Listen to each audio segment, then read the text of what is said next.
మహాదేవ, బేసిక్గా చాలా మందికి ఏంటంటే చూడ్డానికి చిన్న విషయాలాగే ఉంటాయి కానీ ఎటువైపు కూర్చొని తినాలని, లేకపోతే ఎన్ని గంటలకు నిద్ర లేవాలని, ఇట్లా రకరకాలుగా పర్టికులర్గా తెలియదు. సో ఇప్పుడున్న బాగా ఈ మధ్యకాలంలో డిస్కస్ చేసుకుంటున్న టాపిక్ ఏంటంటే ఎటువైపు కూర్చొని అసలు భోజనం అనేది చెయ్యాలి. దీని మీద మీ మాటలో చెప్పండి. తప్పకుండా. భోజనము చేయడమే కాదు, తిన్నటువంటి ప్లేట్లో చేతులు కడిగినా కూడా ఇక వాళ్ళంత దరిద్రమైనటువంటి స్థితికి ఎవరు వెళ్ళరు అని మాత్రం నేను చెప్తాను. అంటే తిన్న ప్లేట్లో హ్యాండ్ కూడా వాష్ చేయకూడదా? ఖచ్చితంగా కడుక్కోవాలి.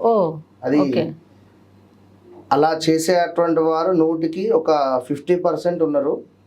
100కి 75% ఉంటే అందులో 25%లో మార్పు అనేటువంటిది వచ్చింది ఆల్రెడీ.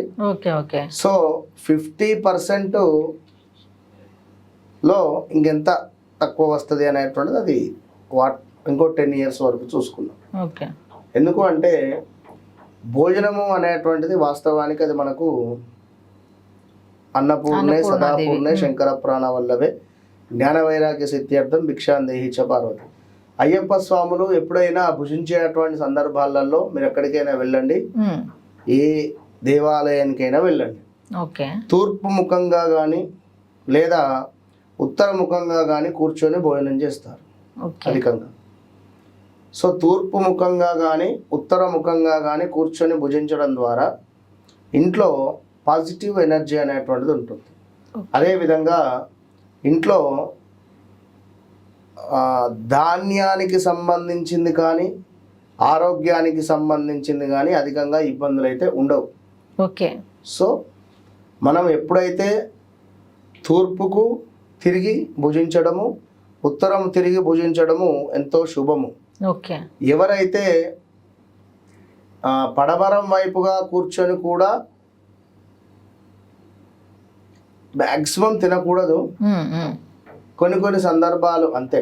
ఇక దక్షిణం వైపుగా అంటే పితృకార్యాలు కానీ లేదా ఇలాంటి సందర్భాలలో మనము అట్లా కూర్చొని భుజించేటువంటి పరిస్థితి ఉంటుంది.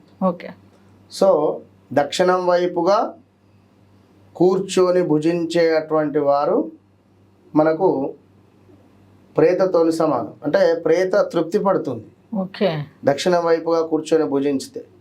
ఇప్పుడు అందుకే ప్రతి నెల కానీ సంవత్సరానికి ఒకసారి కానీ చేసేటువంటి ఈ చనిపోయినటువంటి వారికి చేస్తూ ఉంటారు. బ్రాహ్మణ వైశ్య క్షత్రియ కులాలలో జన్మించినటువంటి వారు వీరు బ్రాహ్మణులను పిలిచి ఇంటికి చక్కగా కూడా వారికి భోక్త అంటారు.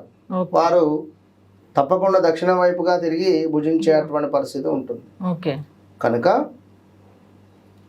భోజనానికి కూడా ఒక సంస్కృతి అనేటువంటిది ఉన్నది.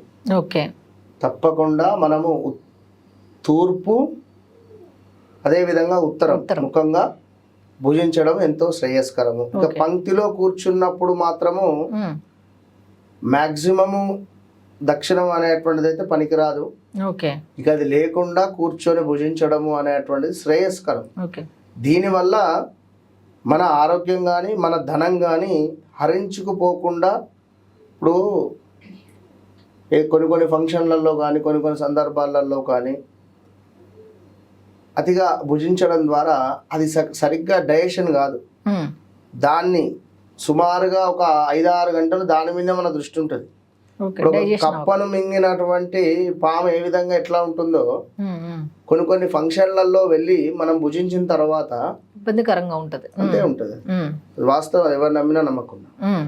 కనుక అట్లా ఇప్పుడు మీరు 3:30-4 ప్రాంతంలో ఒకసారి భోజనం చేసి చూడండి. 3:30 నుండి 4 ప్రాంతంలో అది కూడా సంవత్సరికం కానీ లేదా